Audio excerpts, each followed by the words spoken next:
Alright guys, I'm here to do my picks for UFC 128. Fortunate for me, it is here in my adopted home state of New Jersey, over in Newark, so it's about 10 minutes away. We'll actually be going to the fight tomorrow, but I want to give you some of my picks ahead of time. First main card, Cro Cop versus Brendon Shaw. This is kind of a toss-up. A lot of people count Cro Cop out. I just think he's too much for Shaw. Shaw's too young. His hands aren't crisp enough. I think that Cro Cop will kind of systematically take him apart on their feet. Manner of decision, I would say a TKO. So Cro Cop wins via TKO. Next fight on the main card, Dan Miller versus Nate Marquardt. Dan is one of my training partners. I've been fortunate enough to train with him for this camp, and I will tell you that he's felt and looked better than he ever has before.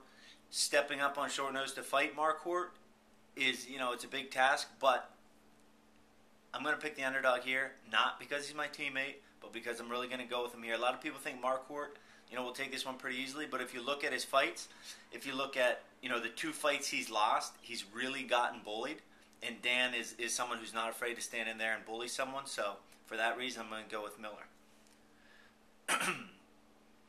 Next fight on the card, Jim Miller versus Kamal Shalor. Going into this fight, Jim is a huge favorite.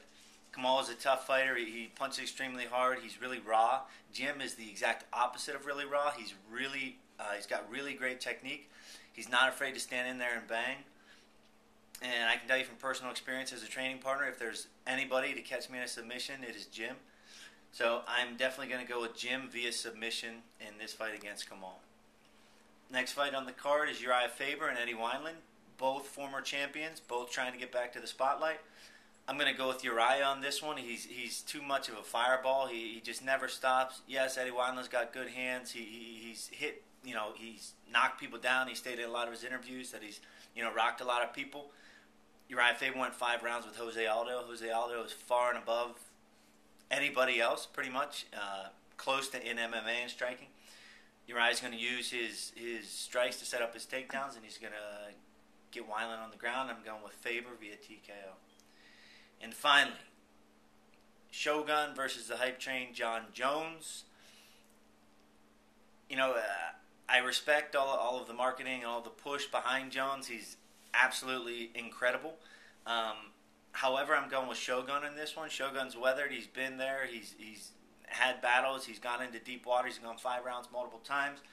And the one thing that people often forget about, if you watch Jon Jones's fight against Stephan Bonner, which I think was 2 or 3 fights ago, yes, he dominated that fight, but he really, really looked fatigued towards the end of the fight. Rewatch it if you haven't.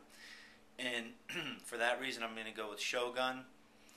I'm going to go with decision. Shogun via decision. So those are my picks for UFC 128 here in Newark, New Jersey.